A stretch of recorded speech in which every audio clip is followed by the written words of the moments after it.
Hare Krishna Prabhuji. Thank you. Hare Krishna.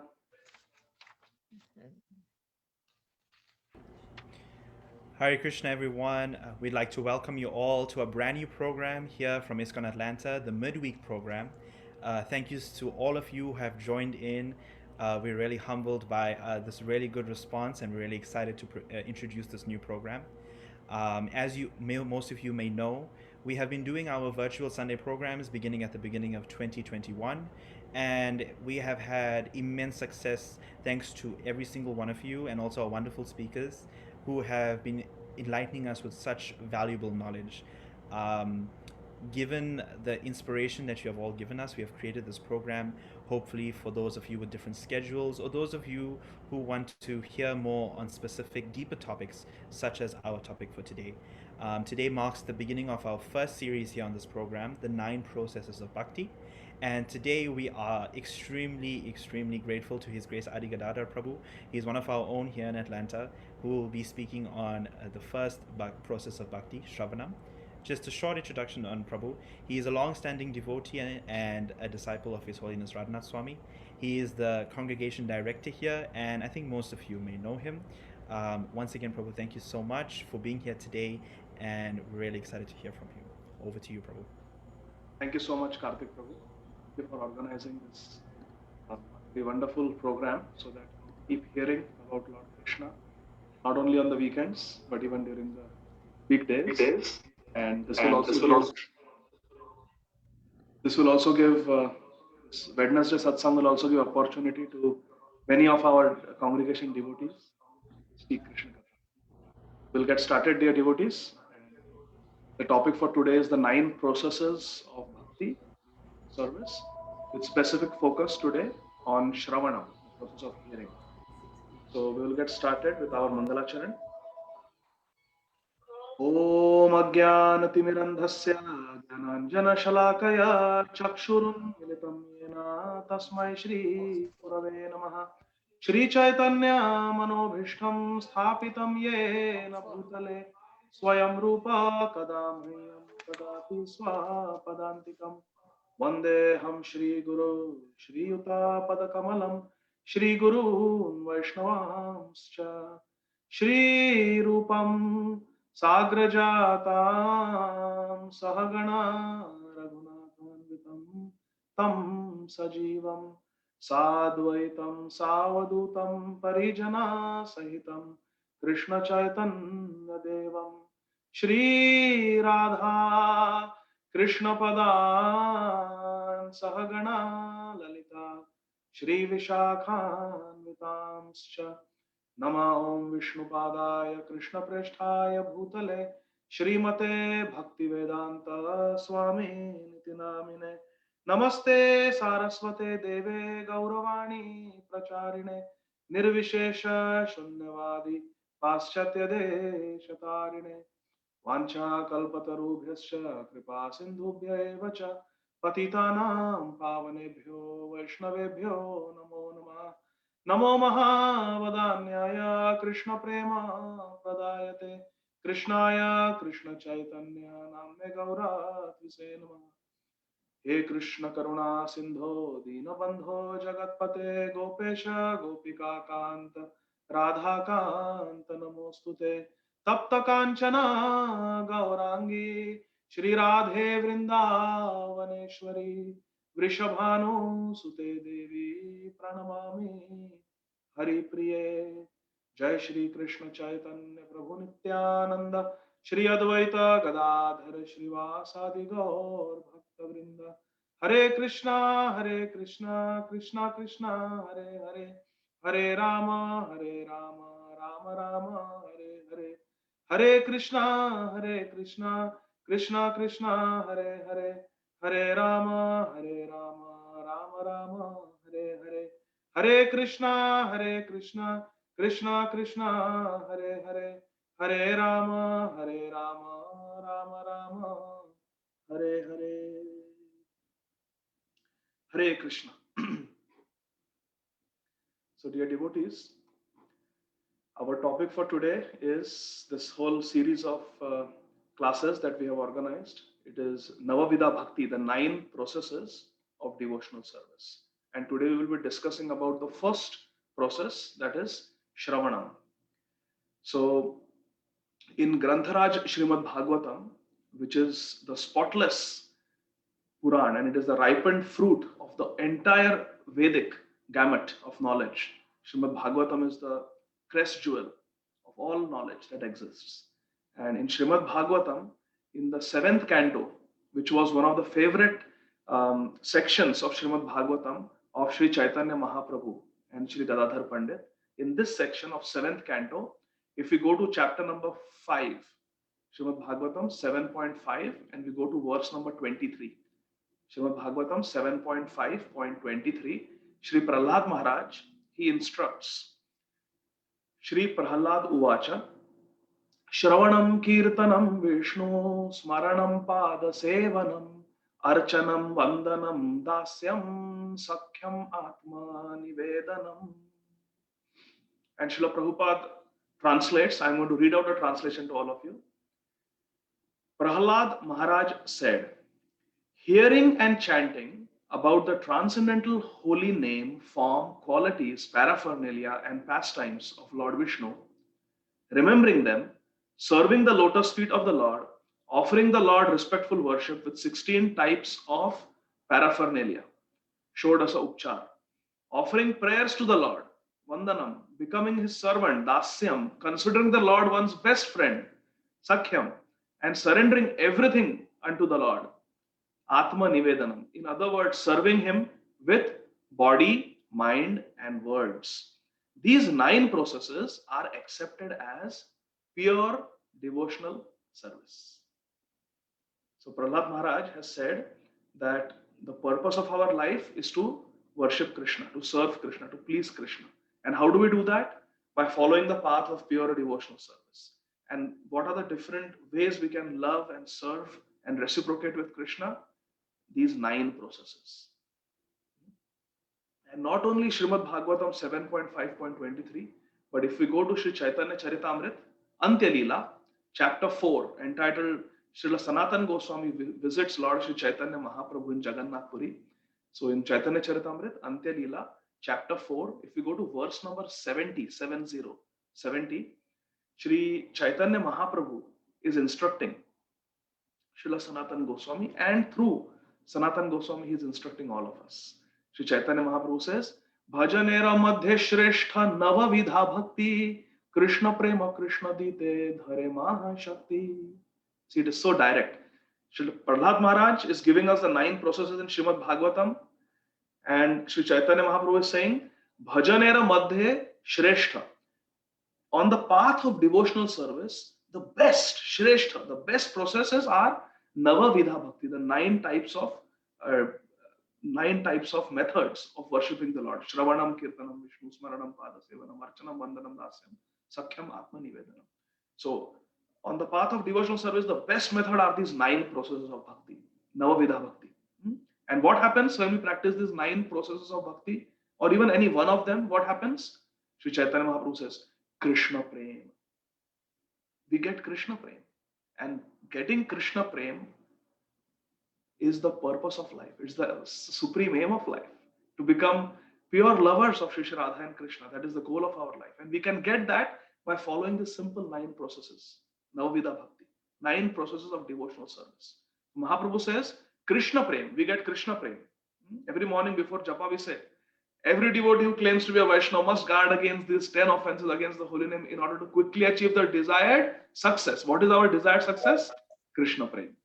So Sri Chaitanya Mahaprabhu is saying that Krishna Prem we can get by practicing Navavidha Bhakti, these 9 processes of devotional service. That's why at ISKCON Atlanta we thought it's prudent to discuss these 9 processes.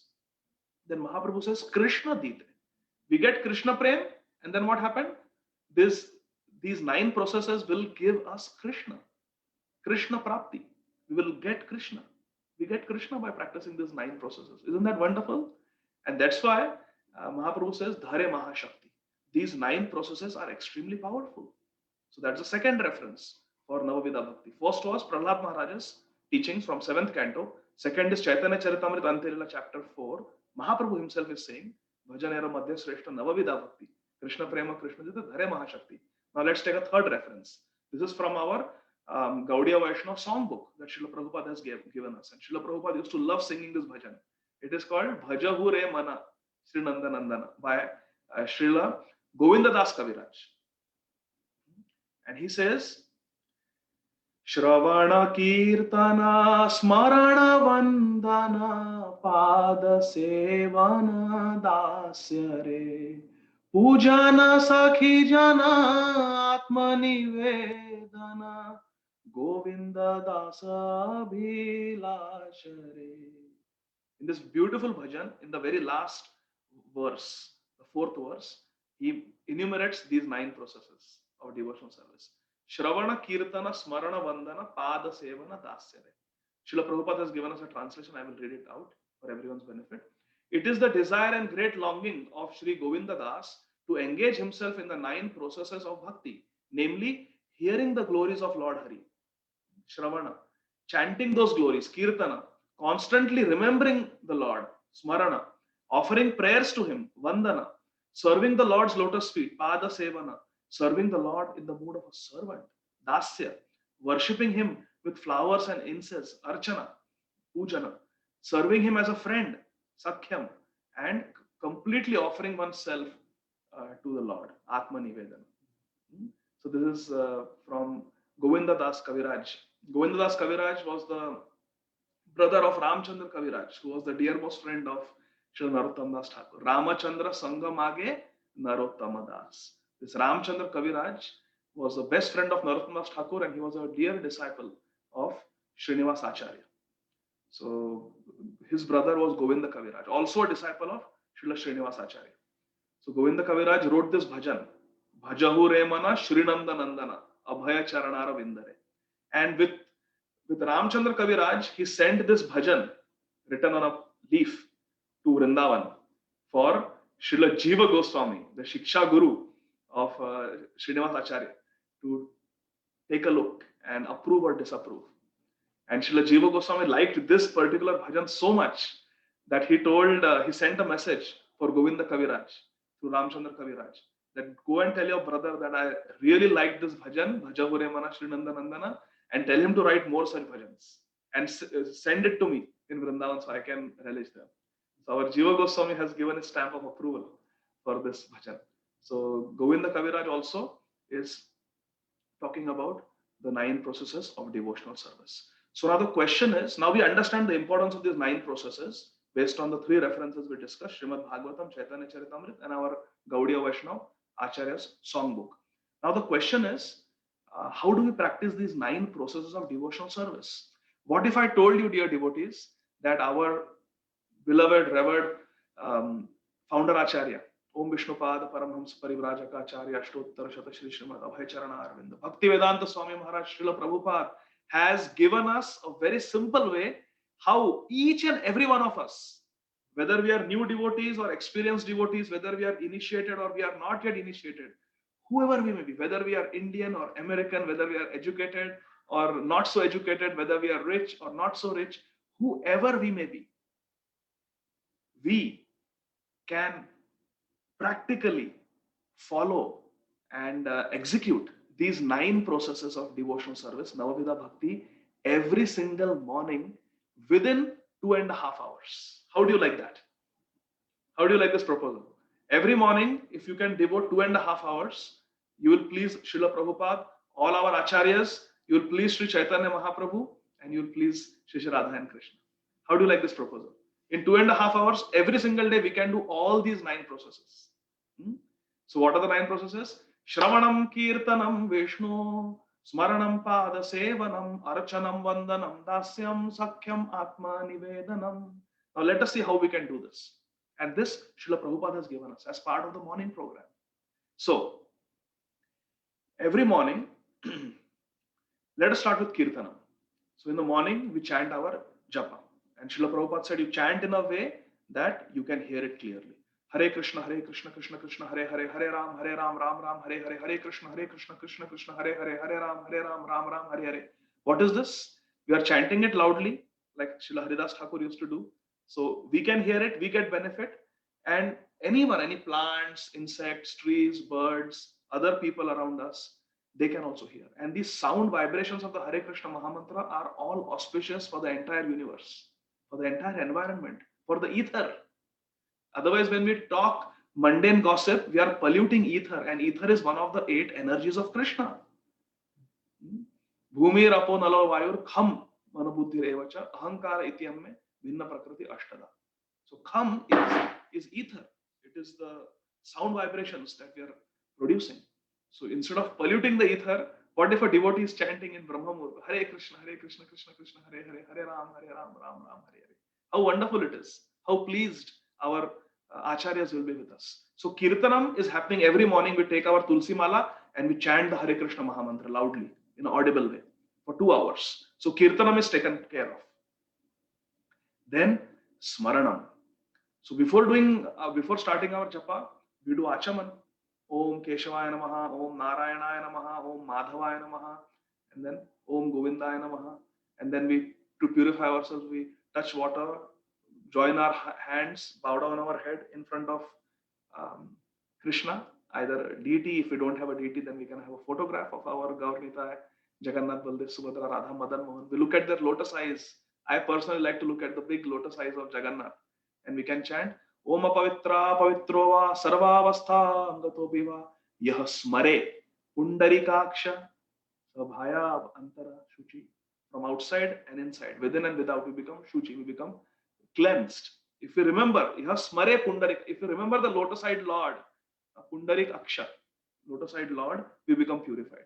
So while chanting this mantra, we can look at the Lord and remember our Lord. So remembrance is happening. So Smaranam is taken care of. Then Pada Sevanam. When we have Gaur-Nitai deities at home, or we have Laddu Gopal, or we have any deity at home, then we can massage the lotus feet of the deity. Or if we have Shaligram Shila, we can massage our Shaligram Shila. That is Pada Sevanam. Massaging the Lord is Pada Sevanam. Also, Pada Sevanam, our Acharyas explain that if we circumambulate either Krishna or the temple or Tulsi Maharani, when we do Pradakshana with our feet, that is also considered Pada Sevanam. So Pada Sevanam means to worship the lotus feet of the Lord and also serve the Lord with our feet. Both are Pada Sevanam. So by circumambulating also, we are doing Pada Sevanam. So every morning Srila Prabhupada said we have to circumambulate Tulsi Maharani. So that is Pada Sevanam. Because with our feet, we are serving the Lord by circumambulating, offering respects. And we can circumambulate the Lord also. We can circumambulate Krishna, Gaur-Nitai also at home. We can keep them on asana and circumambulate them. So simple. It takes 5 minutes. And we should circumambulate Nectar of Devotion, Bhakti Rasamrit Sindhu, Srila Rupa Goswami explains at least 3 times. We should circumambulate at least 3 times. We can do more if we like. So that is Pada Sevanam. And also when we offer we offer, massage the lotus feet of the Lord, or we offer a flower at the lotus feet of the Lord, that is also Pada Sevanam. Then Archanam. Archanam means to bathe the Lord, to dress the Lord, to offer tulsi leaves to the Lord, and to offer incense and ghee lamp and other paraphernalia of arati to the Lord. That is called Archanam, deity worship. So that also we can do in the morning to our home deities. Vandanam. What is Vandanam? Vandanam means glorifying the Lord, offering prayers. And Srila Prabhupada has given us some very powerful prayers that we have to chant in the morning. First thing in the morning, before we start our japa, at 4:30 or so, we chant our Guru Ashtakam prayer. It is called Mangala Arti. Samsara dava nalalidha loka tranaya karunya ghana ghanatvam praptasya kalyana gunarnavasya vandanam vande Guru Shri Charanarvind. We are glorifying the spiritual master who is very dear to the Lord. So we are pleasing Krishna by glorifying the Gurudev, Srila Gurudev, in 8 beautiful verses. Then Sri Chaitanya Mahaprabhu has told us to chant the Shikshashtakam prayers. So then we chant the 8 Shikshashtakam verses, which are also Vandanam. They are glorification of Krishna. Krishna, you are so merciful. Namnamakari Bahuda Nija Sarva Shaktis. Tatrarpita Niyamita Smaranena Kala. Etadrishi Tava Kripa. Bhagavan. Mamapi. Oh Bhagavan, you are so kripalu. In the first Param Vijayate Shri Krishna Sankirtanam. So we are glorifying the Lord. I Nanda Tanuja Kinkaram. Oh, son of Nanda Maharaj, you are so great. I am just your kinkar. I am just your servant. So we are glorifying the Lord by chanting Shikshashtakam prayers.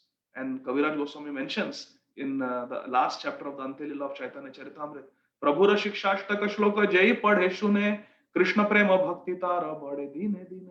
Anyone who everyday chants or just hears, not even chanting, just hearing, Prabhura Shikshashtaka Shloka Jai Padhe Shune, reads or hears. Anyone who chants or hears these 8 verses, Cheto Darpana Marjana, 8 verses of Shikshashtakam, Krishna Prema Bhakti Tara Bade Dine Dine. Day after day, that person's love for Krishna and devotional service will increase. So Bandhanam is taken care of. Dasyam, what do servants do for Krishna? What did Mahaprabhu's servants in Jagannath Puri do for Mahaprabhu? What would they do? They would invite Mahaprabhu for lunch. They would invite Mahaprabhu for prasadam and they would feed Mahaprabhu with love, prasadam. So simple act of offering patram pushpam phalam toyam to Krishna is an act of dasyam. Because we are feeding the Lord. We are feeding the Lord. Cooking for whatever we cook in the house. Roti, rice, vegetables, dal, whatever we cook in the house, we offer it to Krishna. That is dasyam. We are serving the Lord. We are offering in the mood of a servant. That dasyam is taken care of. What is the meaning of sakhyam or sakhyam, friendship? What does a friend do? Suppose now Karthik Prabhu is my friend. Suppose I send a message to Karthik Prabhu. What will Karthik Prabhu do? He will read my message. Oh, Adigadada Prabhu has sent me this nice message, thanking me for organizing this Navavida Bhakti series. Okay. So when a friend gives us a message, we read it with attention and we remember our friend. Similarly, Krishna has given us Bhagavad Gita. Krishna has given us Srimad Bhagavatam. Krishna Swadhama Pagate. When Krishna went back to the spiritual world, he has appeared as Purana Arka, as the brilliant sun in the form of this Mahapuran, Srimad Bhagavatam. So Krishna has given us Srimad Bhagavatam. So when we read Krishna's messages in Srimad Bhagavatam, in Bhagavad Gita, we are acting in friendship. When we glorify Krishna, we are acting in friendship. Because what do friends do? Friends praise. They speak sweet words about their beloved friends. So when we do that to Krishna, that is friendship. So reading about Krishna, reading Bhagavad Gita, Srimad Bhagavatam, glorifying Krishna, preaching about Krishna is friendship. Prabhupada was such a friend of Krishna. Everywhere he traveled, he always spoke about his friend, Krishna. So that is very wonderful. That is Sakhyam. And what is Atma Nivedanam? The act of just completely surrendering to Krishna and offering Dandavat Pranam to the Lord, offering obeisances every morning in front of the deities is an act of Atma Nivedanam. We are just surrendering everything. And we can say, Manasa Deha Geha Jo Kichu Mor Arpilu Tua Pade Nanda Kishore. We can say such prayers and just offer everything. Krishna, I'm working in the office, 8-9 hours I'm spending in the office, but whatever I'm getting, it's all yours. This house belongs to you. All the money belongs to you. Whatever money I earn, I buy some grocery and I cook for you. I buy some clothes for you. I buy some perfumes for you. I buy flowers for you with the money. So Krishna, everything is yours. I am just your servant. Everything belongs to you. So that is Atma Nivedanam. So in this way, in the morning by chanting for 2 hours, by doing puja for half an hour, and chanting these beautiful prayers like Samsara Dava, Shikshashtakam, Tulsi Arti also is Vandanam, Narsimha Arti also is Vandanam. We can perform all these 9 processes every morning in 2.5 hours. It can be part of our morning program. Now, having understood the importance of the 9 processes of bhakti and how we can practice them every day, now we come to the second topic for today. Specifically, out of these 9 processes, today I have been asked to speak on the first process, Shravanam, the importance of hearing. So we'll talk about that. In Srimad Bhagavad Gita, chapter 7, verse 1, Bhagavad Gita 7.1, Lord Krishna says, I'm going to read the verse, Shri Bhagavan Uvacha, Maya Saktamanah Partha Yogam Yunjan Madashrayah Asamshayam Samagram Mam Yatha Gyanyasita Shrunu. Translation by Srila Prabhupada. The Supreme Personality of Godhead Krishna said, now hear us, O son of Pritha, how by practicing yoga in full consciousness of me, with mind attached to me, you can know me in full, free from doubt. So Krishna wants us to be fully conscious of him, full consciousness of me, Chetasa, and mind attached to me, Maya Asakta, Mana. You can know me in full, free from doubt, Krishna says. So which means the key word here is touch Shrunu. Please hear nicely so that you can, all your doubts can be removed and you will make you will get the supreme benefit by hearing attentively. So Krishna in Bhagavad Gita 7.1 is telling us the importance of hearing. We must hear properly. Unless we hear properly, we will not understand what we are supposed to do. Suppose we are driving somewhere and we don't know the way, and the GPS is speaking to us. We have to listen to the GPS. In 0.2 miles, make a left turn. So we have to make a left turn. We can make a left turn only if we are listening. Reading and listening is not different. We can listen to lectures on Srimad Bhagavatam, Bhagavad Gita, Chaitanya Charitamrita, or we can read these scriptures. So reading and hearing is non different. Because reading also we are listening to Srila Prabhupada through his purports. So that is very important. We should hear, Krishna is saying. Now, Krishna, after saying this in 7.1, in Bhagavad Gita, in the 18th chapter, Bhagavad Gita 18.72, last chapter, 18.72, now after finishing all his instructions to Arjun, Krishna says, Kaschid eta shrutam partha, tvayaicagrena chetasa, kaschid ajnana sammoha pranashastaste dhananjaya. Translation, O son of Pritha, O conqueror of wealth, Dhananjaya, have you heard this with an attentive mind? And are your ignorance and illusions now dispelled? Kaschideta shrutam, have you heard properly, O Parth? Because unless you have heard properly, what will happen? Your ajnana and sammoha pranashyati will not happen. The ignorance and doubts will not be cleared. Illusion will not be gone unless we hear properly. So Krishna says in the purport of Bhagavad Gita 18.72, towards the end he says, this is very important. Any person fortunate enough to hear these teachings from Krishna or from bona fide spiritual representative is sure to become a liberated person and get out of the darkness of ignorance. So Srila Prabhupada in the purport is saying, anyone who hears from Krishna, which means the translation of Bhagavad Gita, or if we hear from the bona fide spiritual representative, if we hear Srila Prabhupada's purports, through Srila Prabhupada's purport, Srila Prabhupada is speaking to us. And Srila Prabhupada is not only sharing through the purports his own instructions and realizations for us, but Srila Prabhupada, throughout his Bhaktivedanta purports, has given to us the essence of the commentaries of our previous acharyas. This is very wonderful.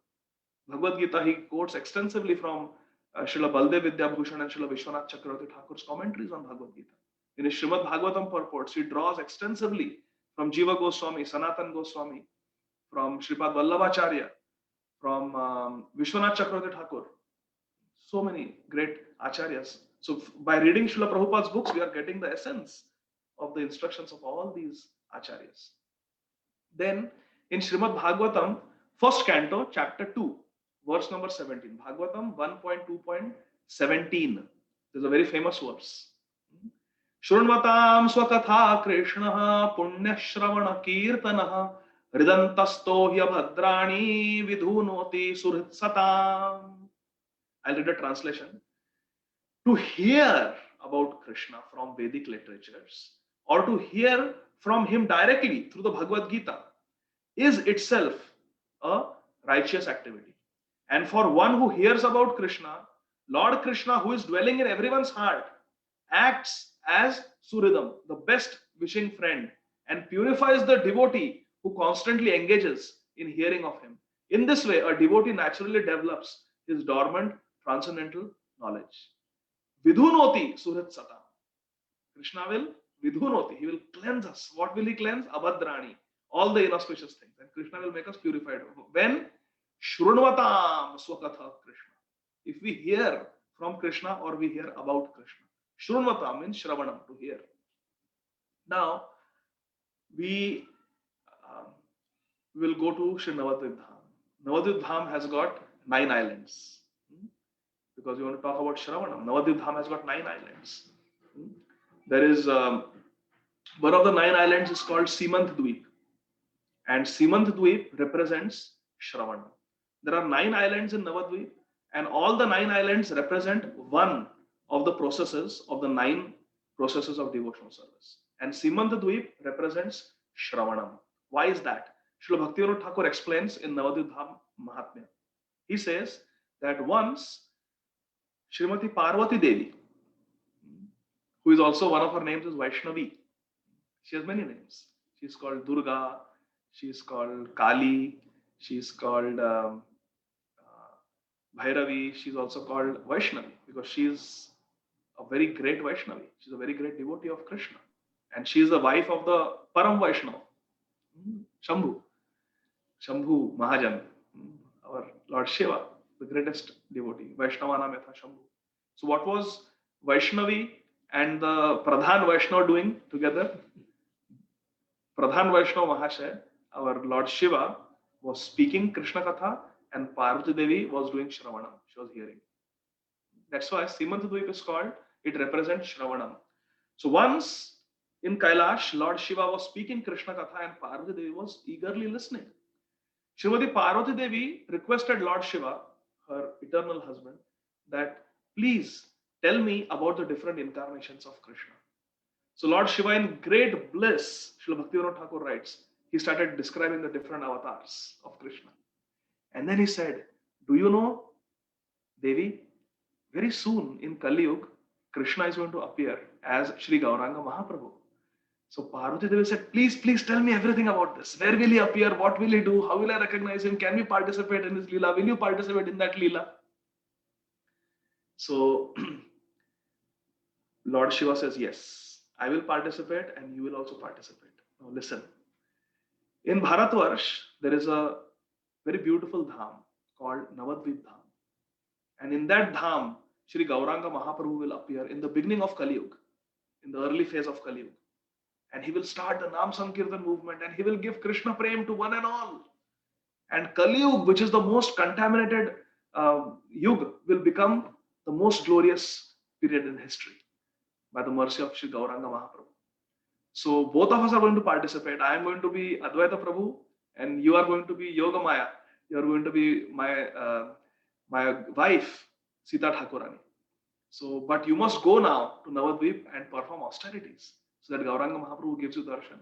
So Parvati Devi taking these instructions, hearing these instructions, this Harikatha from Lord Shiva, she came by the power of her Shravanam because she had heard it from the right source. She came to Navadvip and she came to the place called Simantadvip. And there she performed austerities and she prayed to Lord Gauranga to give her darshan. And then Lord Gauranga Mahaprabhu appeared and he spoke some very sweet words, which are the favorite of the devotees. Sri Gauranga Mahaprabhu said, my dear Parvati, why are you crying? She was weeping and crying. So Parvati Devi said, Patita Pavana Hetu Tava Avatar. You are going to appear for the purpose of delivering the most fallen. But I am so bad that I test all your devotees. And many times your devotees, they fall down when I test them. So I'm feeling very bad. Your purpose is to deliver them out of this world, but my purpose is to test them. And because I test them, they slip and they fall and they remain entrapped in this jail called material world. So I feel very bad. Why do I have such a horrible service of keeping people in this jail called material world? So Lord Gauranga Mahaprabhu smiled and he said, my dear Parvati Devi, there is no one more dear to me than Srimati Radharani. She is my Ladini Shakti. And in the spiritual world, my internal potency is Srimati Radharani. But in this material creation, that same internal potency manifests as the external potency, Durga Devi. And that is you. You are the external manifestation of Srimati Radharani. So please don't cry like this. Your service is to prepare the Jivatmas, the living entities, to come back to me so that they can become purified.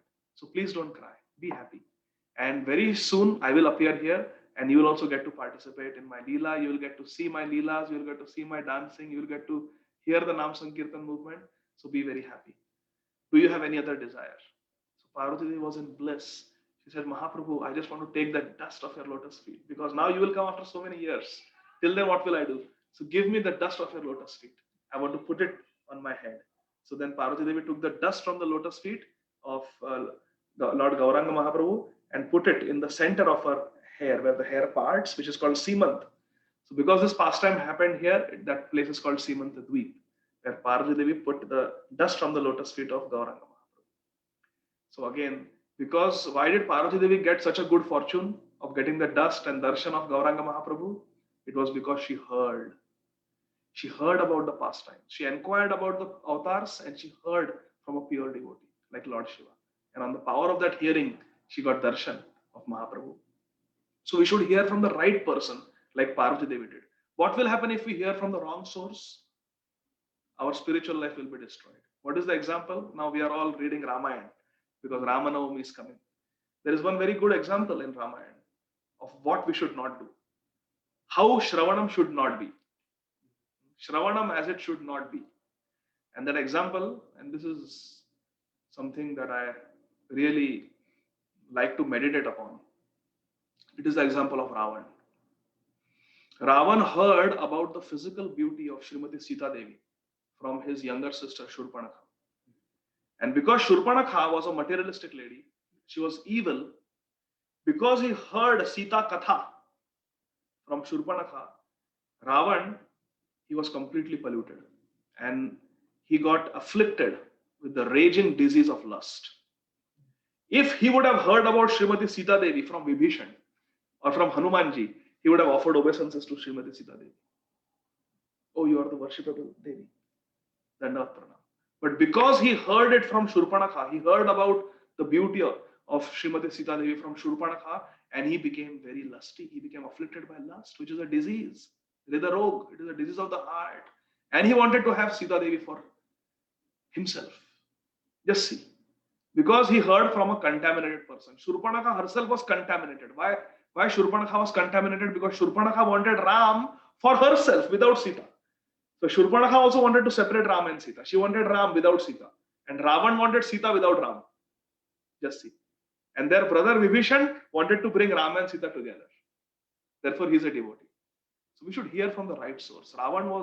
His mind was completely contaminated by hearing from Shurpanakha.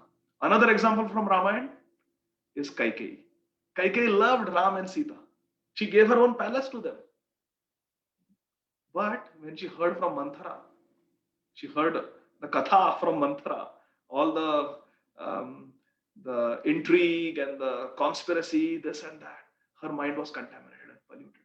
So therefore, from the example of Kaikeyi and Manthara, we understand we should not hear from people who are not qualified to speak. Another example from Mahabharata, Dhritarashtra.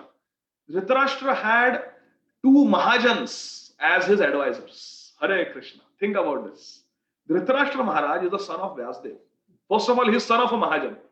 And now he has got two advisors who are Mahajans. Who are they? Vidur, who is Yamaraj, who is a Mahajan, and Bhishma Dev, who is also Mahajan. Bhishma Dev and Vidur are there in the palace with Dhritarashtra to advise him. The best advisors one can possibly get. It is mentioned in Navadvip Mahatmya. There is a place in Navadvip dedicated to Bhishma Dev. It is said that Bhishma Dev also, after Shantanu Maharaj handed him over to Ganga Devi, and Ganga Devi took him for training. She took him to Parshuram, she took him to Brihaspati for training. And then Ganga Devi, because Ganga Devi flows in Navadvip Dham, she brought Bhishma Dev to Navadvip Dham. And in Navadvip Dham, Bhishma Dev was instructed by Shri Gauranga Mahaprabhu and Ganga Devi. Ganga Devi in Vraj Bhakti. It is directly said that he was taught about Gopi Bhav and Vraj Bhakti in Navadvip. Bhishma Dev was initiated in Navadvip. And then he was brought back by Ganga Devi to Hastinapur and handed over to Shantanu Maharaj after training. So Bhishma Dev was a very, very Rasik Vaishnava. And he was instructed not to disclose all this to anybody. So Bhishma Dev kept it secret. But our acharyas say that he instructed this to the Pandavas on the bed of arrows. All that he had learned from Ganga Devi in Mayapur Dham. So Bhishma Dev was there in the palace to advise Dhritarashtra. But Dhritarashtra did not hear from Bhishma Dev. He did not hear from Vidur. Who did he choose to hear from? Hear from Shakuni, who was envious, and his own son, Duryodhana. Because Dhritarashtra heard from Duryodhana and Shakuni, who are wrong sources, Dhritarashtra was completely blinded spiritually. Materially, he was blind, but even spiritually, he was blind because of hearing from the wrong sources. Another example from Chaitanya Leela. We will see examples from Ramayana, from Mahabharata, Krishna Leela, Gaur Leela. Another example from Gaur Leela. Krishna. Sri Chaitanya Mahaprabhu went on South India tour, and he took a servant with him, Kaliya Krishnadas, who was a disciple of Nityananda Prabhu. And Kalia Krishnadas was so fortunate. He witnessed all the amazing pastimes of Mahaprabhu. He saw Mahaprabhu deliver the Vasudev leper in Kurma Kshetra. He heard the instructions of Mahaprabhu to the Kurma Brahman. He witnessed Mahaprabhu's Leelas in Srirangam for 4 months. After that, Mahaprabhu goes further down to South India. And there, this Kalia Krishnadas, he met some gypsies, the Bhartahari tribal. And he heard from them their gossip. And they told him about the riches they had and the beautiful women they had in their camp. And they told him, they invited him, come and join us. You will enjoy with us very much. Kanaka Kamini. Kamini means sense gratification. Kanaka means gold. You'll get wealth and you'll get association of women for sense gratification. So come and join us. And because Kalia Krishnadas, he heard from the wrong people, from the Bhartahari tribals, gypsies, he was completely contaminated and polluted. And one morning, during Brahma Muhurta, when he was supposed to do bhajan, when Mahaprabhu was doing bhajan, he sneaked away. And he went away. And he joined the camp of the Bhartaharis. As soon as Mahaprabhu finished his bhajan, he saw, where is Kalia Krishnadas? Oh, he has left me. Mahaprabhu followed him, went to the camp of the gypsies and rescued him, held him by the shikha and pulled him out. But why did Kalia Krishnadas leave Mahaprabhu's service, even though he was so fortunate? Because he heard from the wrong people. Then, what are the good effects of hearing from the right people? What are the examples? Where there is the example of Shabri. Shabri was a tribal lady. She was not very educated. She was not born in a high aristocratic family, but she heard from Matanga Rishi and she had faith in her guru, Matanga Rishi. Matanga Rishi said, you stay here at Pampa Sarovar and just keep my ashram in good shape. Ram and Lakshman will come and you be very hospitable to them. You receive them nicely, give them fruits and water from Pampa Sarovar and serve them nicely. And there you will attain perfection of your life. And Shabri heard this instruction, she took it to heart and she followed it. Every single day with enthusiasm, she would clean the temple, she would clean the ashram, she would pluck the best fruits that she had, she would wash those fruits in the water of Pampa Sarovar. She would make cups, fresh cups every day from dried leaves. And she would make cups and fill them. 1 cup for Ram, 1 cup for Lakshman. She would fill them and keep. She would take grass and she would make new mats every day for Ram and Lakshman. Why every day? Because the grass mats, they become dry and they become hard. But she wanted to offer soft mats for Ram and Lakshman to sit. So every day she would take green grass and she would make a mat for them to sit. So she was enthusiastic. Why? Because she had heard from her Gurudev and she had faith. And then she got darshan of Ram and Lakshman. And her life was perfect. Another example, Sugriv. Sugriv hearing from Hanuman. After Lord Ramchandra killed Vali, he made Sugriv the king of Kishkinda Kshetra. Then the Chaturma started. So Lord Ramchandra said, I will wait in a cave on the Rishamukh mountain. You stay in your kingdom, manage your kingdom, but after the rainy season ends, we will with full enthusiasm, immediately, without delay, begin the search for Sita. But what happened? Sugriv, he was in the association of sense gratifiers and he became a sense gratifier himself. He forgot everything about the search mission for Srimati Sita Devi. And Chaturmas ended, the rain stopped, and he was still enjoying. But then Hanumanji goes in the mood of a guru and he instructs Sugriv. Sugriv, what are you doing? Don't you have any gratitude? You have this kingdom because of Ram. You had promised him that you will help him find Sita Devi. And you have forgotten all your promises? You are so ungrateful? Immediately start the search for Sita. Immediately dispatch messengers in all directions and collect your Vanar Sena.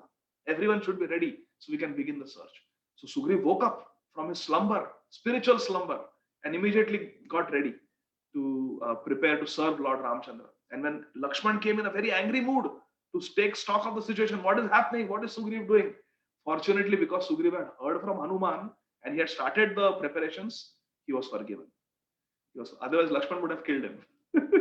So this way, Sugriv heard from Hanuman and he was saved. There are many other examples. The Yajnik Brahmans, their wives, they were very simple ladies. But they heard when they would go to buy the milk and yogurt from the market, they would hear from the gopis of Vrindavan. They heard from the Vraja gopis and they developed love for Krishna. This is the effect of hearing from the Vraja gopis. There is also the story of Rukmini Devi who lived in Vidarbha. Her father was Bhishmak Maharaj and Bhishmak Maharaj would regularly invite saints to come and give Bhagavatam class in his palace. And one day he invited Narad Muni. And Narad Muni was speaking Krishna Katha in the palace of Bhishmak Maharaj. And little Rukmini heard it. And ever since she heard that Krishna Katha from Narad Muni, she gave her heart to Krishna. Just by hearing Krishna Katha from Narad Muni, Rukmini Devi developed pure love for Lord Krishna. There are so many examples. In Gaur Lila also, Prakashananda Saraswati, he was a Mayavadi, but when he heard from Mahaprabhu from the right source, his heart was transformed. The best example of Shravanam is Parishit Maharaj himself. How he heard from Shukdev Goswami with such urgency, with such intensity, giving up eating and drinking and sleeping 7 days and 7 nights with the erect back, he was listening. And everyone was listening. He was asking intelligent questions. He was completely absorbed in hearing. And that is how Parikshit Maharaj attained perfection of his life. There is, Bilwa Mangal Thakur? Our Amarendra Prabhu is very nicely pointing out that there is also the example of Srila Bilwa Mangal Thakur. When he was Silhana Mishra, he was a sense gratifier. He was with Chintamani, who was just a dancer. And she told him that you have such attraction for my dancing, that you are braving the storm and the flooded river. You are taking the help of a dead corpse to swim across the river, Krishna river. And you grabbed a python and scaled the wall of my house. And you are shivering from the cold. You are having hypothermia. You almost fainted. You took such risk just to see my dancing. If you had such eagerness to see Krishna, you would become the greatest devotee on the planet. And those words just woke up. It was the epiphany moment for Bilwa Mangal. And he just made a 360-degree transformation and became a great devotee. Leela Shuk, Bilwa Mangal Thakur. So very nice example. Thank you, Amarendra Prabhu. So there is also one very sweet story of our beloved Srila Prabhupada. When Srila Prabhupada's name was recommended by his senior godbrothers for initiation in 1933, Srila Saraswati Thakur immediately approved it. And why? What was Srila Bhaktisiddhanta Saraswati Thakur's reason for accepting Srila Prabhupada and giving him first and second initiation at the same time? Prabhupada got first and second initiation on the same day in 1933. What was the qualification? Saraswati Thakur says, he likes to hear. Because the previous year, Srila Bhaktisiddhanta Saraswati Thakur had taken a Kartik Parikrama in Vrindavan Dham. And Srila Prabhupada was in Allahabad that time. And when he came to know that in Vrindavan there is Kartik Yatra of Srila Gurudev, he immediately went. And Srila Bhaktisiddhanta Saraswati Thakur would lecture for 3 hours in the morning and 3 hours in the evening. And afternoon, devotees would go on Parikrama, they would take prasadam, different things. But sometimes Saraswati Thakur would speak longer. And according to schedule, the devotees were supposed to go and take darshan in the different temples and visit different pastime places of Krishna. And they would leave. And sometimes in the lectures, there would hardly be 3 or 4 devotees left. But Srila Bhaktisiddhanta Saraswati Thakur remembered that this Abhay Babu, he likes to hear. He would stay for the entire class. And sometimes he was asked, don't you want to go and take darshan? Our Abhay Babu, who later on became our Srila Prabhupada, he would say that no, my purpose of coming to the Dham is to hear from the lotus lips of Shri Guru. This is real darshan. This is real Dham darshan. To hear with one's ears, attentive ears, about the Bhakti Siddhanta from Srila Bhakti Siddhanta Saraswati Thakur. But it's not just hearing from the right source, my dear friends. It is also the attitude that matters. See, Ravan not only heard from Shurpanakha, Ravan also heard many instructions from Vibhishan. But why Ravan was not transformed? Because he didn't have the right attitude. Srila Prabhupada says, submissive aural reception. A-U-R-A-L. Aural, with ear. Submissively we have to hear. Tad vidhi pranipatena pariprashnena sevaya. Upadakshanti te jnanina sattvadarshina. Pranipat. Pranipat means to offer obeisance and surrender. That surrender, submission should be there. Otherwise, hearing will not fructify. Hearing will not have the desired effect. Ravan was not submissive to Vibhishan. Who is Vibhishan? He is just my younger brother. He is a fool. I will not take him seriously. So that hearing was not effective. Kayadhu also heard from Narad Muni. Kayadhu was the wife of Hiranyakashipu. She heard the exact same instructions. Actually, Narad Muni was speaking to Kayadhu, the wife of Hiranyakashipu. Narad Muni was preaching to Kayadhu, and Prahlad Maharaj was in the womb. But Prahlad Maharaj heard it more receptively and had a complete transformation. Whereas Kayadhu heard it but there was no transformation. She remained attached to her husband and the kingdom and her personal physical safety. So Kayadhu was not transformed, but Prahlad Maharaj was transformed. That is because the attitude, receptive attitude. Dhritarashtra heard Bhagavad Gita from Sanjay. Sanjay heard it by the mercy of Vyasdev from Krishna directly, he could hear. But Sanjay was completely transformed. In the end of the Bhagavad Gita, in the 18th chapter, he says, "Oh, my hair is standing on end, I'm feeling ecstasy. With great wonder, I'm again and again recalling this wondrous conversation between Yatra Yogeshwara Krishna, Yatra Partha Dhanurdharo, Tatra Shri Vijaya Bhutir, Dhruva Nitir Matir Mama." He was in ecstasy, Sanjay. But Dhritarashtra was hearing the exact same message, but there was no transformation in Dhritarashtra. He remained attached to his sons. And even at the end of the Kurukshetra war, he tried to murder Bhim by embracing him tightly and trying to crush him to powder. You see? And Gandhari Devi, she cursed the Yadu dynasty, which means transformation was not there.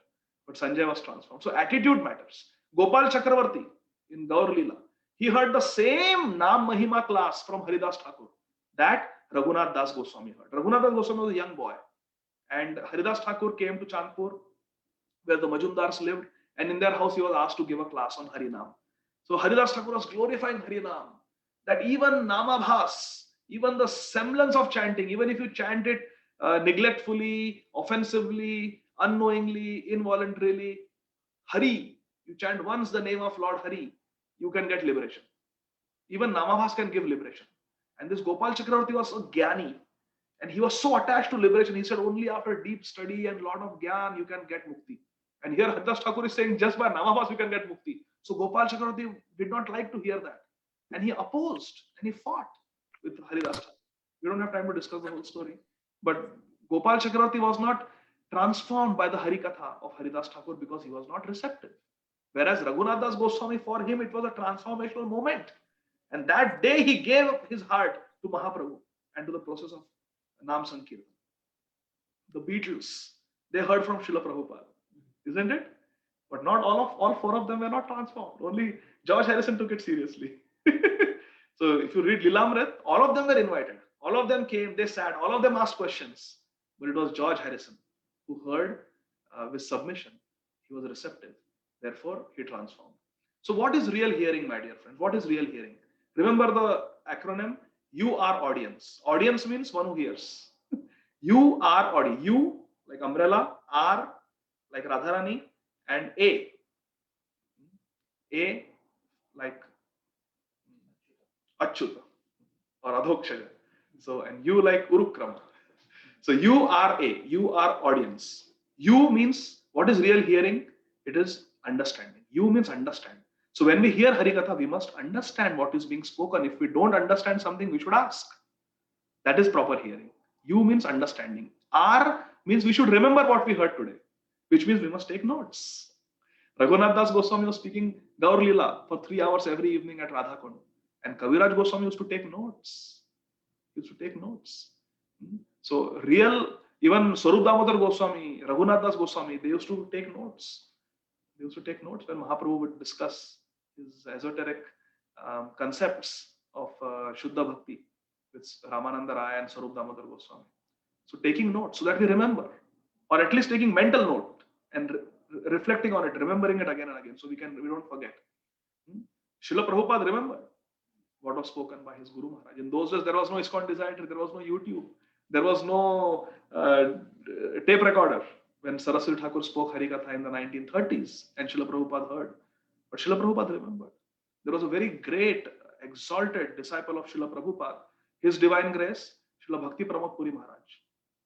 He exemplifies Shravanam. When Srila Bhakti Siddhanta Saraswati Thakur would speak, he had developed his own shorthand where he could take notes in real time as Srila Bhakti Siddhanta Saraswati Thakur was speaking Harikatha. And then he would write it in the entire format and he would publish it in the Harmonist magazine. That is how we have got so many articles of Srila Bhakti Siddhanta Saraswati Thakur available to us today. Because one glorious disciple, His Divine Grace Srila Bhakti Pramod Puri Maharaj, he took the trouble of hearing, not trouble, he accepted the ecstasy of hearing attentively and taking notes so that he can remember and everyone can remember. And now we have got beautiful books of Srila Bhakti Siddhanta Saraswati Thakur without any audio recordings by his notes. That is the power of remembering and taking notes. So proper hearing means number one, you understanding what is being spoken. If you don't understand, ask questions, get it clarified then and there. R means remembering, U-R-A, and A means to apply. I remember when when I had just joined ISKCON, I used to go and hear Bhagavatam classes in Shri Radha Gopinath Mandir. And then I would come and I would sometimes meet my grandmother. So she would ask me, so did you hear the Bhagavatam class today? I would say, yes. She would ask me, so who gave today? And I would tell this and this, such and such speaker spoke today. How was it? And my answer used to always be very nice, very nice. So one day she asked me, okay, what was nice? Can you tell me something that was spoken today? And I was at a loss of words. I couldn't, because I thought, oh, it was nice. Okay, what did you like? I just couldn't tell her anything. So then she told me, she sat down with me. She said, hearing means don't just come and tell me Bhagavatam class was nice. You should understand something that was spoken, some take home message. And there should be at least one thing that you hear from the Bhagavatam class, which you decide, I am going to practice this in my life. This is going to transform me. I am going to accept this in my life. Application. So you are audience, you are A. U means understanding. R means remembering it through taking notes or whatever, hearing again and again.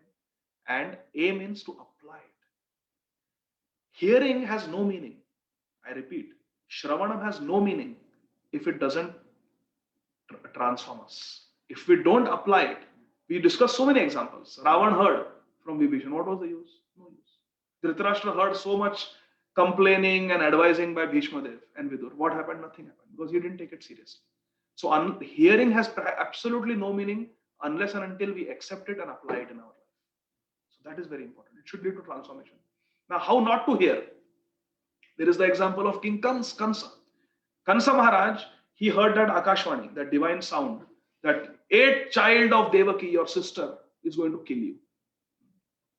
So he got so angry. He grabbed her hair, pulled out his sword, and wanted to behead her on the day of her marriage. Such a heinous act.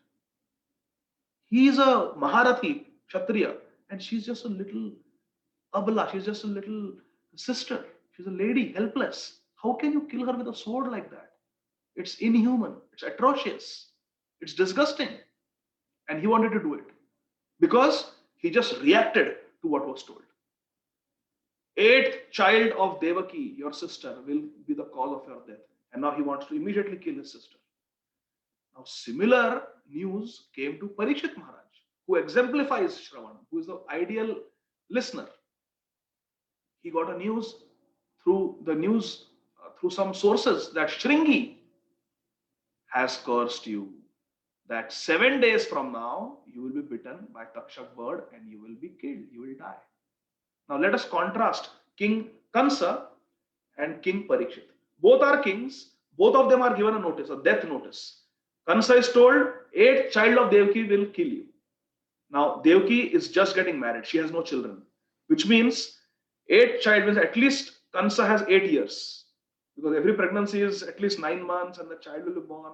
So even if the child is going to kill him as soon as he or she is born, Kansa had 8 long years at least. Parikshit Maharaj had not even 8 days, he had 7 days. So both of them get a death notice, both of them hear the death notice, but how do they respond? Kansa reacts violently and Parikshit Maharaj responds with devotion. He goes to the banks of Ganga, renounces everything and starts praying that may a Sadguru come, may my spiritual master come and instruct me. There's an example of Srila Prabhupada. I was reading in Srila Prabhupada's Lilamrit. Prabhupada came to Paris and they organized a very big program where there were close to, it is said, hundreds of people were there in the audience. And there was a Mataji, a disciple of Srila Prabhupada, who was translating Prabhupada's English into French.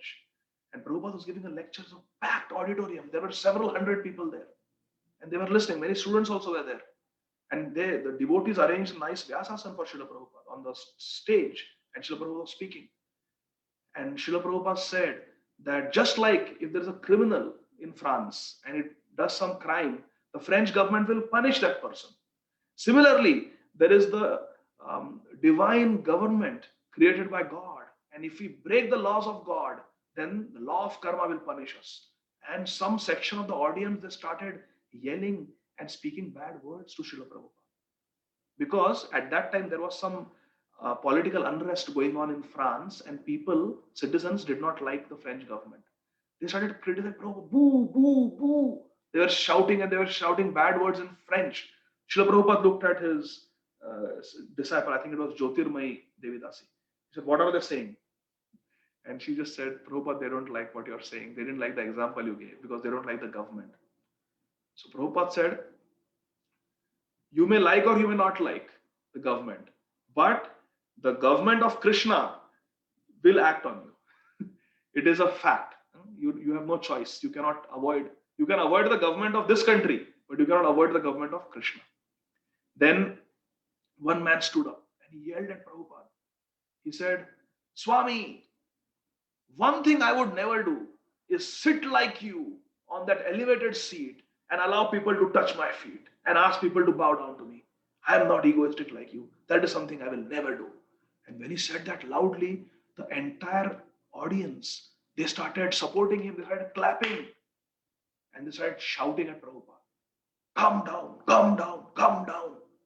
And in French. And Prabhupada asked his disciple, what are they saying?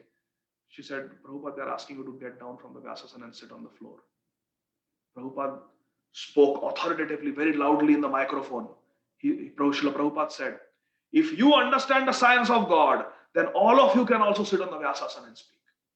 One who understands the science of Krishna consciousness is qualified to sit on the Vyasasana, Prabhupada said. But they would not listen. They would just keep creating a disturbance. One man came on the stage and started shouting and yelling. Finally, Prabhupada looked at his disciples and said, just start Kirtan. And then there was a tumultuous Kirtan. And then everybody started dancing, everybody started participating. And there was no more protest. Prabhupada said, just do Kirtan. And when Prabhupada was going back to the place where he was staying in the car, he told the disciples, he said, from next time onwards, I don't want a Vyasasana on the stage. Keep a small cushion on the stage and I will sit on the cushion and give class. But no more Vyasasanas. So this is Srila Prabhupada. So Kansa heard and he got angry. Srila Prabhupada heard something so disturbing, so distracting. But how did Srila Prabhupada respond? With poise and dignity and grace. Prabhupada accepted a feedback even from the rowdy audience. And then Prabhupada went to Germany. Even in Germany, Prabhupada never accepted a Vyasasana. He would sit on a small cushion because he understood that in this culture, they don't appreciate it. They can't understand how a spiritual master gets so much respect. They don't understand. So Prabhupada took that negative feedback from the rowdy audience also and responded with grace. That is Srila Prabhupada's greatness. And the last point I would like to make, my dear friends, before we conclude, is something very sweet that His Holiness Bhakti Vikas Maharaj writes in his book, his biography that he wrote about Srila Bhaktisiddhanta Saraswati Thakur. Srila Bhaktisiddhanta Saraswati Thakur Vaibhav. Very beautiful book. And there's a pastime in that which I really, really like very much. So we discussed how Srila Prabhupada was a very attentive listener. And in that Kartik Yatra, Srila Prabhupada would always go and listen very attentively. And because Srila Prabhupada had helped Gaudiya Math devotees set up a center in Bombay, Srila Prabhupada was known to Srila Bhaktisiddhanta Saraswati Thakur, even before initiation. So Srila Prabhupada was sitting and listening. And this was somewhere in the middle of the class where that area was still packed with Srila Bhaktisiddhanta Saraswati Thakur's disciples. So it was a crowded audience and Prabhupada was sitting and Srila Bhaktisiddhanta Saraswati Thakur is speaking Harikatha. And Prabhupada was listening very attentively. But a devotee sitting next to Prabhupada whispered something in Srila Prabhupada's ear. He wanted to ask something to Abhay Babu. Something like, what time is that darshan? What time are we going? What time is prasad? Something he asked Abhay Babu. And out of politeness, Srila Prabhupada looked at him and replied to his question. And Srila Bhaktisiddhanta Saraswati Thakur saw that this Abhay Babu is distracted. So Srila Bhaktisiddhanta Saraswati Thakur stopped his lecture, stopped the katha. He pointed to our Prabhupada, Abhay Babu, and he said, Abhay Babu, if you like to speak so much, why don't you sit here and speak? And Srila Prabhupada himself narrates this pastime. And Srila Prabhupada said, I was mortified. The way Saraswati Thakur looked at me, his penetrating eyes, I was mortified. Completely mortified. I didn't know what to say.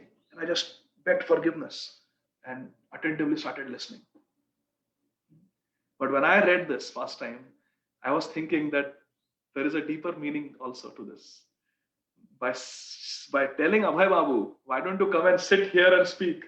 Srila Bhaktisiddhanta Saraswati Thakur is foretelling what is going to happen in the future, that Srila Prabhupada is going to take the baton of Krishna consciousness from Srila Bhaktisiddhanta Saraswati Thakur and run around the globe, circling the globe so many times, spreading the light of Krishna consciousness. Because Srila Prabhupada heard Shravanam very attentively and applied it in his life and took the message very seriously.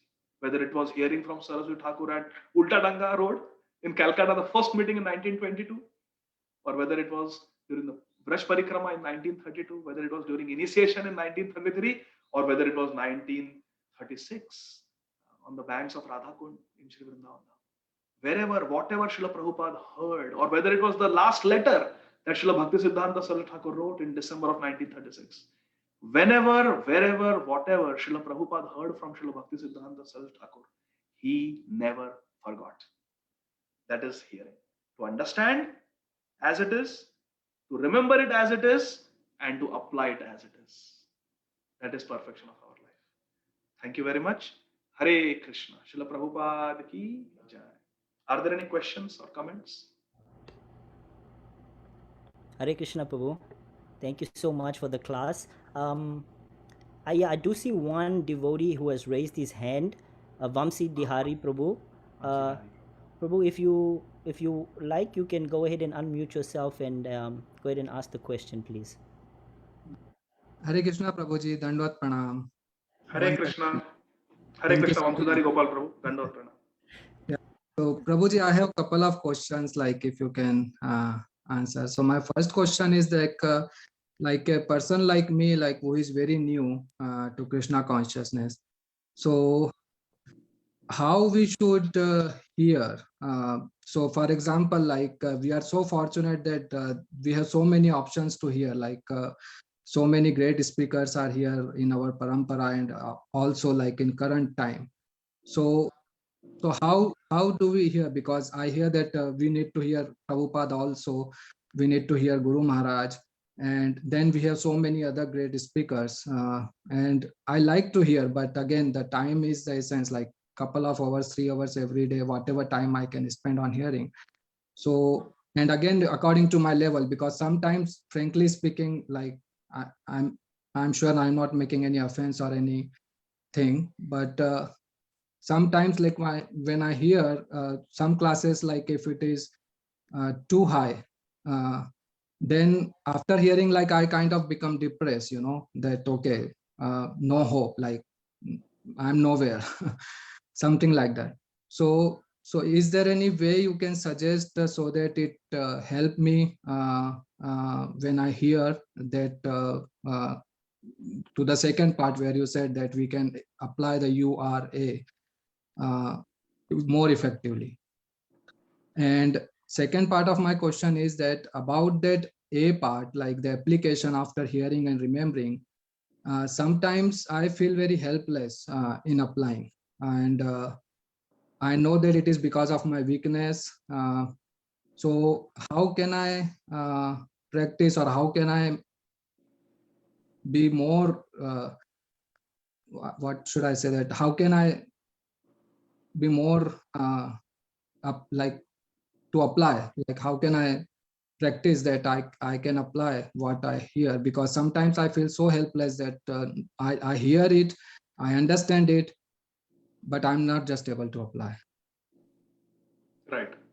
So, first point that you raised, Vamsidhari Gopal Prabhu, that who should we hear from? Because there are so many lectures going on. So many lectures are there on YouTube and ISKCON Desiratory. So many live lectures are going on Zoom and other platforms. So who should we hear from? Because the time that we have for hearing is limited. There are only 24 hours in a day, and we have to chant, we have to take care of family, job. We have got so many responsibilities. So yes, Prabhu, that is very true. Time for hearing is limited. That is why it is very important to have a systematic way of hearing, and to have a step-by-step plan, strategy, how to hear. I can share what I do. Personally, I like to hear from Srila Prabhupada. And whether it is reading Srila Prabhupada's books, like I said, reading Srila Prabhupada's books and hearing Srila Prabhupada's lecture is not different. So I hear not only lectures of Srila Prabhupada, but also reading Srila Prabhupada's books. And that has to be a part of our regular life. It has to be done regularly. If not every day, as often as we can, we should make it a part of our routine. Second, we must hear from our spiritual master, our Diksha Guru, because our Diksha Guru is our main Shiksha Guru also. Because the connection with the Diksha Guru is through Vani. If we don't hear the Vani, then what is our connection? The connection is through hearing, Shiksha. Shiksha is more important. There is Diksha Parampara, there is Shiksha Parampara. If you look at the Parampara that Srila Prabhupada gives us in Bhagavad Gita, as it is at the end of the introduction, it is mainly a Shiksha Parampara. Srila Baldev Vidyabhushan was not an initiated disciple of Srila Vishwanath Chakravarti. Srila Bhaktivinoda Thakur was not a Diksha disciple of Srila Jagannath Das Babaji Maharaj. You see? So it's primarily a Shiksha Sampradaya. So therefore, we must hear from our Diksha Guru. These two should constitute, Srila Prabhupada, hearing from Srila Prabhupada and hearing from one's Diksha Guru should constitute our main hearing. And over and above that, we should hear from devotees who we know are sincere, who have got good sadhana, and they are not envious. The source of hearing should be from a speaker who is not envious, from a speaker who is practicing the principles of Krishna consciousness, and a speaker who inspires us in our heart. A speaker whose Harikatha actually leads to a positive transformation in our spiritual life. That means the Akhanda Guru Tattva, the eternal Guru Tattva is acting through that speaker for us to create a transformation. So we all have speakers who inspire us. So we should hear from them. And when our local temple congregation, when our local temple authorities, they organize a lecture for us, we should accept that Shri Guru, our GBC and Srila Prabhupada have organized this Shravanam event, Shravanam opportunity for me. So we should go and hear. So there are four things. One is we should hear from Srila Prabhupada. We should hear from Shri Guru, our Diksha Guru. We should hear from other advanced devotees who inspire us. Because different devotees will like different types of flavors, different speakers. So a speaker who is pure in his or her character and whose Harikatha inspires us, that is third. Srila Prabhupada, Shri Guru, inspiring speakers. And number four is the local temple. Because local temple, who is the leader of the local temple? It is Srila Prabhupada. Srila Prabhupada is present in every ISKCON temple. So if a ISKCON temple, our local ISKCON temple is organizing an opportunity for hearing, we should consider that Srila Prabhupada, our GBC, our Guru Varga have arranged this for me, so we should hear. So not that if there is a Janmashtami program and we go for the Janmashtami festival and there is a local speaker who the local temple authorities have arranged and we say, no, not this. I will go outside, I'll go to my car and on YouTube I'm going to hear from another favorite speaker. Why should I hear from this person? Not like that. We should humbly accept that, okay, Srila Prabhupada has arranged this Harikatha for me. The GBC has arranged this Harikatha for me and I need to hear it. And humble, whatever our temple is organizing, we should humbly sit and hear. So these are the four types of hearing. All four are important.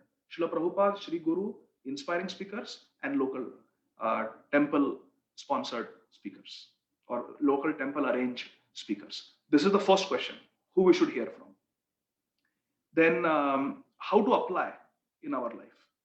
If we have, so application, Prabhu, application is like the plant growing. And hearing is like the seed being planted. When we hear something, the seed gets planted through the ears into the heart. Application, actually, those seeds manifesting in our action is like the plant growing, sprouting. But when the seed is planted, what is required for it to sprout?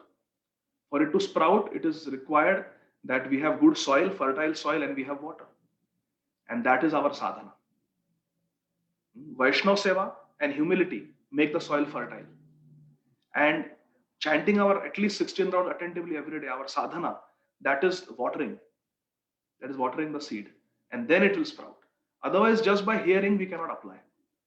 We have to have humble Vaishnava Seva mood, attitude of servant of the servant, and we should have good sadhana. If we have good sadhana, and if we are engaged in Vaishnava Seva, then when we hear, it will be easy for us to apply. Otherwise, it is like receiving. When we hear, we are receiving water. But if the pot in which we are receiving, if it has got many holes, whatever we hear will go down. I have experienced in my own life. When our sadhana is good, when we hear, it goes deep inside. We are able to assimilate it and then apply it. But when our sadhana is not good, we may hear, but it doesn't lead to transformation. It doesn't lead to application. Is that okay, Prabhu? Hare Krishna. Thank you so much, Prabhuji. Thank you so much. Very, very helpful answer, Prabhuji. Thank Hare you. Krishna. So for Harikatha to cause transformation, we have to have good sadhana. Hare Krishna. Hare Krishna. Thank you so much, Vamsidhari Prabhu, for the question, and thank you, Adigara Prabhu, for the beautiful explanation. Prabhu, we seem to have one more question. You have time, or? Maybe we can take this last question. Karunika Gopi Mataji has raised Yes, her hand. yes, So Mataji. this can be the last question. So Karunika Gopiga Mataji, when you're ready, you can please unmute and go ahead and ask the question. Wonderful lecture, Prabhu. Thank you for inspiring. Prabhu, yes, you already have given the answer with the Vamsidhari Prabhu's question, but like Kaikeyi and Ravana, they already had anarthas like lust and to put Bharat to be a like envious type of.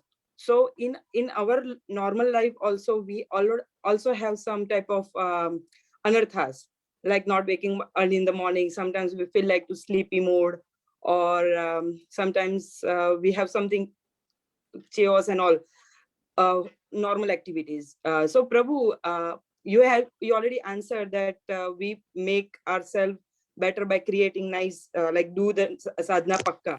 So Prabhu, can you enlighten more in that, how still through hearing we can do more better way to do our sadhana?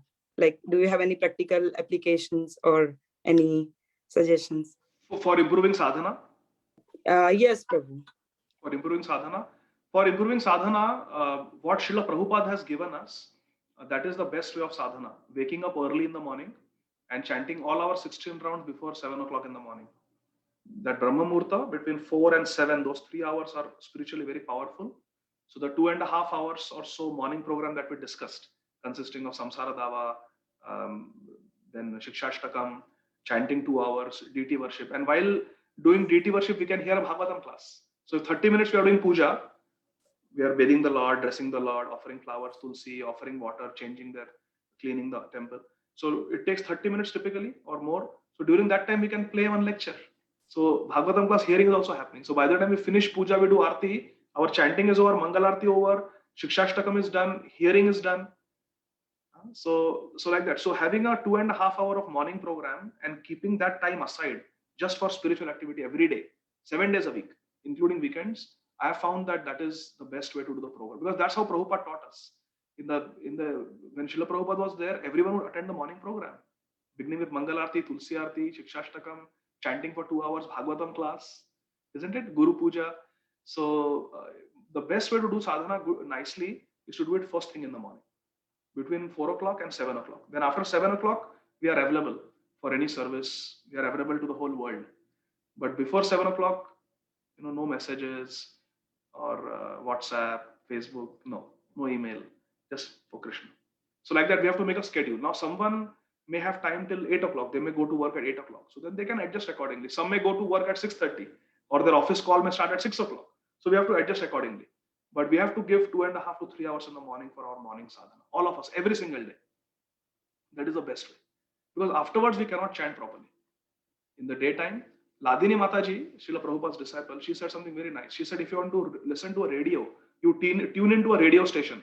But if you are not at the right frequency, there is a lot of disturbance. It is called static. But when you tune in perfectly at the station frequency, you can hear very clearly. There is no static noise. You can hear as it is. So Ladini Mataji says, in the morning between 4 o'clock and 7 o'clock, there is no static. She said that is a period of no static. You can chant, you can absorb yourself in the holy name. Hare Krishna, Krishna Krishna, Hare Hare, Hare Ram, Ram Ram, Hare Hare. Mind is rested, mind is peaceful, and body is well rested, it is peaceful and quiet everywhere in the morning, no noise, the boss is not calling, the kids are still in bed, we can chant nicely. So we should do it in the morning. That is the best commitment. Is that okay, Mataji? Hare Krishna. Thank you so much, Prabhu, for once again beautiful explanation. So yeah, we just like to thank you, Prabhu, for being the first speaker on this wonderful series. We really do appreciate you giving your time to the congregation in this way. And the class was nectarine. It was filled with so much nectar and so much good points that we can use in terms of helping us hear a little better. So we'll move along now to the next part of the program. We just have a few announcements regarding our next programs. So I'll just draw up the schedule. Okay, so coming up next week on this series, we have the second part, which is Kirtanam, glorifying the Lord, and our guest speaker will be His Grace Sikhi Mahiti Das.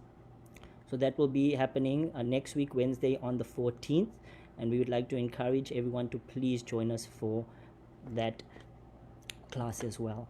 And as you all know, we also have our virtual Sunday program that has been going on very nicely, and the next section on the Sunday class from the lessons of the Ramayana will be given by Her Grace Priti Valisani Mataji, and she'll be talking about the surrender of Vibhishana. Very, very interesting and intriguing topic. So we would like you to please all join for that as well. And then obviously Ram Navami, which is coming up on the 21st of April. You can stay tuned. We will have more details coming along regarding that festival. But I can tell you we have a very profound speaker who will be joining us. His Grace Gauranga Prabhu has confirmed. But please stay tuned for more details regarding the Ram Navami program on April 21st. And yes, we have all our ISKCON Atlanta media pages on Linktree. You can visit ISKCON Atlanta website, ISKCON Atlanta Facebook, as well as Instagram, YouTube, and WhatsApp. So all our details, all our follow-ups, anything that has to do with the ISKCON Atlanta movement and program will be posted via these platforms. So yes, thank you once again for all joining us, and we will conclude with a Nishringa Pranam. We'll now hand it over to Kartik Kripa Prabhu, who will lead us in the Nishringa Pranam. Thank you very much.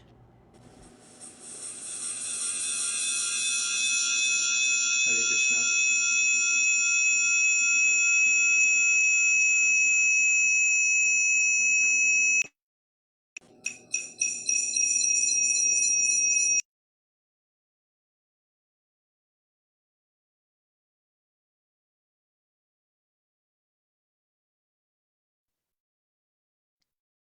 To disconnect the audio from one device, just have audio from one device.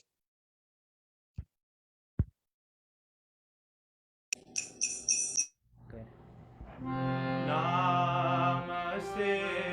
Narasimhaya. Namaste Narasimhaya. Prahlada Ladadaine. Prahlada Ladadaine. Hiranyakashi Purvakshaha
Tav kar kamala vare nakamaluta singha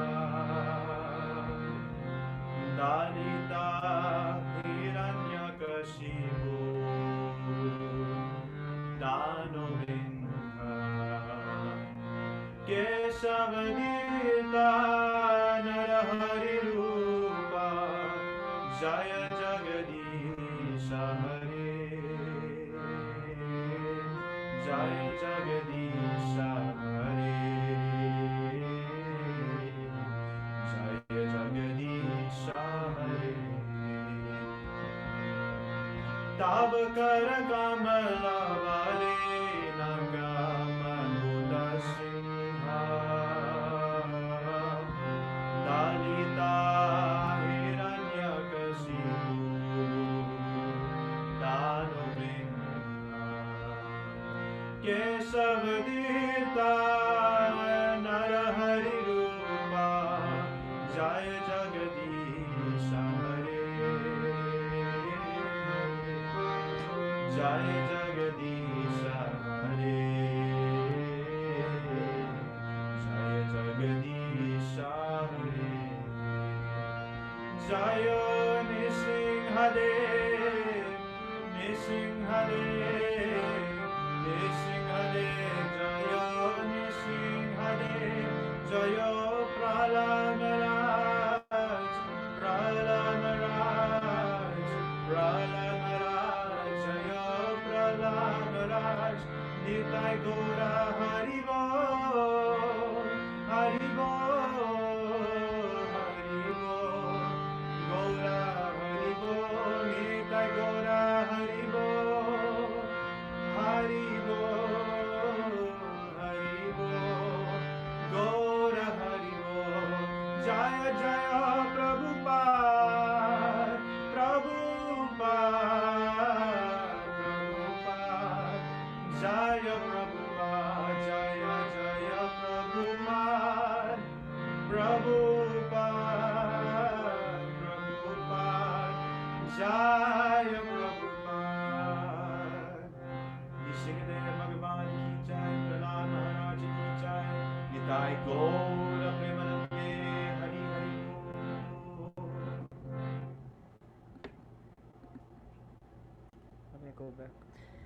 Thank you so much, Kartik Kripa Prabhu, for leading us in that wonderful Nrsimha Arti, Nrsimha Pranam, very, very sweetly sung. And yes, we would just like to thank everybody once again for joining. We are really grateful. We had such a wonderful reception today, and we feel very inspired moving forward with the series. And yes, please join us as we go along with these 9 processes of bhakti. And thank you once again. Everyone, please take care. All glories to Srila Prabhupada. Hare Krishna. We will take leave now. Hare Krishna.